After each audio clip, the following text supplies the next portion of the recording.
here with my newly introduced friend Lee. Yep. And we're going to get straight to the cannoli. And that cannoli is flying through space and heading into God's mouth. Is Star Trek. Yep. Questions. Number 1. What is your favorite Star Trek? And why? For me, it's a little more personal. Jean-Luc Picard was the guy that I was growing up. When I was growing up, I was like, I want to be like that guy. And I can relate. yeah.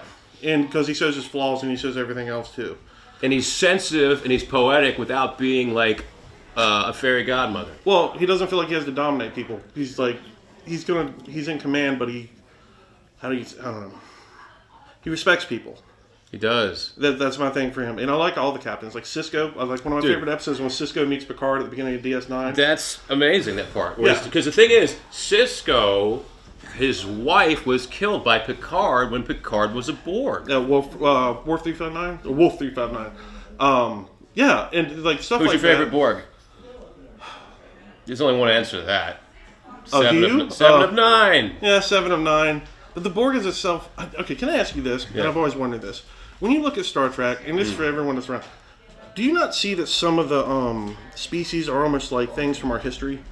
Yes, for instance, the Romulans Romulans are based off the Romans. Yeah, so I try to go through it and think, okay, who are Kardashians? I think they're kind of like Nazis. Cardassians are kind of like Nazis, yeah. You know? Military government. Yeah, so you got Kardashians, Bazorans are the freedom fighters. Yeah, well, they're not like the Jewish people, but they're, in a way it's a parallel because they're being oppressed by Cardassia in the same way that the Jewish people were oppressed by German Nazis. Yeah. And then you get, so then you roll through and you got the Klingons. You kind of think of them kind of as like Vikings or barbarians or something like that. Dwarves in like Lord of the Rings almost, and then like the Vulcans are like the elves. Yep, exactly. As a Tolkien parallel. Yep, and then the ironic part is that the Romulans and the Vulcans were so Can these guys even handle the level of nerdiness that is coming out of our veins right now? That's what makes the most sense so far.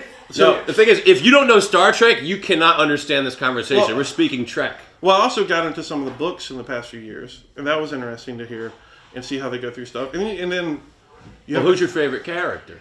Q, without a doubt, Q. Mine is Garrick. I can understand that. They could work together and do an amazing series. Like if Garrick met Quark, because he would Garrick would actually take the powers of the Q. See, Riker kind of took those powers with a bit of reason. Yeah. You know, he's like, I'll do good with it or whatever. Or you know, Garrick would be like, well, now I can see into the hearts of mankind, almost like a Thanos thing. But for Q, for me, it's kind of like, he's kind of like Dr. Manhattan figured everything out when it all doesn't really matter that much. And then he said, well, fuck it. He just went, excuse me for cussing. He was just can bleep that out. And he had fun with it. Like that first episode when he pops up with the sombrero and he's playing the freaking, that's the best scene in Trek to me. When he's playing the trumpet. And he's Did you see Q's return in Picard Season 3? Yes. And the last episode with him is perfect. Where he says goodbye. I love when Captain Picard hugs Q. Yeah. I met John Delancey. I go to Star Trek conventions. I met John Delancey and he was not in a good mood. I just said, John, I really liked your role as Q, and I wanted to thank you. And I went to shake his hand, and he was just like... Because I think he was afraid of germs. I thought he did a good job in Breaking Bad, too, playing that girl's dad. You know, he's a fine actor, and it's a shame that he's just known for Q, because he has range. I mean, can you imagine John Delancey in a Tarantino script? Yeah, he would do good. There's a lot of people... Listen here, mother effer. If you think you're getting past my guns or my boys, you're out of your mind. Well, him and like Steve Buscemi going at it. Dude. Would be good. If they were like brothers who hated each other. Yep. Did you ever see the movie Napalm Wilder? No. You know who Dennis Quaid is? Yes. So Dennis Quaid plays a clown, okay? And his brother works at a photomat, okay? And the guy who wrote Breaking Bad wrote this movie. Okay. So when they were young, they had this rivalry where they loved the same woman. Well, the photomat guy gets to stay with her, and Dennis Quaid goes out to be a circus clown. Oh, that's cool. But one day, he comes back to town, and the circus surrounds the photo booth. He's like, I'm going to fight you, brother. He's like, you stole my woman, you know? So what you don't know is both of these brothers can shoot fireballs out of their hands. It sounds like Super Mario on a Breaking Bad kind of level. Yeah. Just wanted to make you aware of that. We can go back to Star Trek now. No, you're good. Fantastic movie. Yes. Did you see Napalm Wilder? Love it. Oh! Yes. Craig the Barrel Master. Okay, so just came out of the woodwork. So I got to ask you this: How do you think they rectify the timelines? Because they have so many different threads going now in Star Trek. Dude, what I don't like about Star Trek is seldom does Star Trek go forward. Picard was the first push forward. Everything else was back. I've watched Strange New Worlds. I didn't get all the way through Voyager, or excuse me, not Voyager. Discovery. Yeah. I think their animated's really. Lower Decks, they did a good job. I saw a couple episodes of Lower Decks. What I love that was animated was Star Trek Prodigy. Yeah, I agree with you. It's a kid's show, but they go so deep with it. It's the best Star Trek since Voyager. Yep. Even you have Strange New Worlds, it's not as good, and I'll tell you why. Because in an episode of Star Trek Strange New Worlds, you have a blatant ripoff of Alien and Predator, and then they kill the most fascinating character in the first season. That's true, too. And you have to wonder what's going to happen with Pike, because we're going off the... Yeah. And they've already introduced that other guy as being Kirk. So. I'm going to watch, and I'll tell you why. Because I think his name is Anton Mount or whatever. The guy from, what's that? Wheels. So Hello, good. Wheels. Yeah, so good in that show. He's such a fine actor. I'm going to follow the series for him. And the guy who plays Spock knocks it out of the park. Yeah. It's the best Spock since Nimoy. No, they do a really good job. He does a good job. I like this. Okay, I'm not one of these people that likes Trek, and I'm like, you must follow this formula, or it's not Trek. Like, what's the point of that? Like, I get it. I like the flexibility, but I also like a respect for canon. And I agree with that. Does anybody have the time? Because like that bunny from Alice in Wonderland. What? I'm late. 8:54:07. Okay. You gotta perform. So, why? No, at 9:30. I got an extension. I just want to keep an eye on the time. Well, I agree with you on the canon thing, because you don't want to mess with canon, dude. Why would you want to lose half your fan base because you can't obey a simple parameter that was established that made the show what it was? Well, like, for me, it's simple things like Klingons look this way. Exactly, Don't turn me into a science experiment where it almost looks like Toxic Avenger became a Klingon, and he literally looked like he was made of a cake. Yeah, and don't give me I would have a slice of a Klingon and maybe a scoop of ice cream on top. Yeah, it was ridiculous. And don't give me the crap of, well, they changed them back from the original series to the Next Generation. Yeah, because the original was made in 1967, and what they had in the 90s compared to then is space. You know what I mean? But it didn't depart from it. And they explained it. They explained it was a genetic experiment. Even Worf has an episode when they go back to being Shatner's Enterprise. Yeah. This is when DS9 traveled back. They covered what happened to the Klingons or whatever, because Worf said, a genetic experiment, my people don't talk about it, or something like that. I think it's great we're getting to see Worf again in Season 3 of Picard. Yeah. I think, apparently he's going to be a pacifist. I was just going to say that, and I'm not in alignment with that. I don't think that's the direction he would have went. I think we both know by the end of the season he's going to end up he's going to end up having a episode of Rage that no one's ever seen where he has to fight blue barrels or something. Well, I guess I think the other reason I've always liked Q is, and this is going to sound nerdy, but every time someone in Star Wars says something, in the end you can be like, well, it's Q. Like, he just thinks in it, it's going to happen. I don't care who you are. When you have an omnipotent character, you have to be clever with your story arcs, because you can't just say, well, he's made this happen. That's not exactly going to be interesting. Well, like how he makes it happen is interesting. When the Q have their war, and they have that episode where you're in, like, Civil War Guard, I always have this mental picture that what's really happening is, like, universes are exploding. I didn't like that. But they were trying to dumb it down. You know what I'm talking about? When they went into the Q continuum, and then they're just like, oh, we're all like cowboys. Yeah. That was like, no, it should have been like some psychedelic stuff you can't understand. It should have been like some DMT stuff. Well, I think they should have hired David Lynch to do it, because we can't even understand the Q continuum. Yeah. Like, are you familiar with the Phantasm series? Yeah. The tall man, they go into another dimension. You can't understand that dimension. Yeah. And that's where they should have went with the Q, I think. Yeah, and I agree. Well, and not to mention, like, things go backwards. It's like a dolly painting. Yeah. Not to mention they put out there in episodes of Next Generation. Remember, in Next Generation, they encounter that ship that they can't control, and then it ends up being the one guy on the planet. They killed his wife, and so he wipes out the entire population with a thought. And I always thought, like, well, damn, put that guy up against Q. Let's see what we got going on then. You can wipe out an entire species with a thought because they killed your wife. Well, I think what would be cool is if you took some Star Trek villains. Yeah. Okay. Because we've never seen, like, for instance, like Dirty Dozen, Hateful Eight, or a movie like Reservoir Dogs. Yeah. You put all the bad people in the room, and they did this with Suicide Squad, but here's the twist. You have all the bad people who are edgy, not bad, but edgy people on Star Trek. You put them all together on a ship, and then they have to fight Q. Yeah. Because they will almost like out-sly him, you know? Here's the problem, though. How do you out-sly an omnipotent being? Well, that's the challenge of the writers, and if you gave me like 10 seconds, I could probably come up with something. Yeah. You know? Because that was my, not to get off track, but that's my thing I always think about. I'm like, in all these movies, you have like Thanos has all these rings, and once he has them, he has like all the power of the universe. What plan are you going to come up with he doesn't know? Like, that's the thing. Like, he probably already knows that Doctor Strange with 10,000... That's true, but remember, in Hannibal, he said, you have one main weakness. And he said, what is my weakness? He says, you're insane.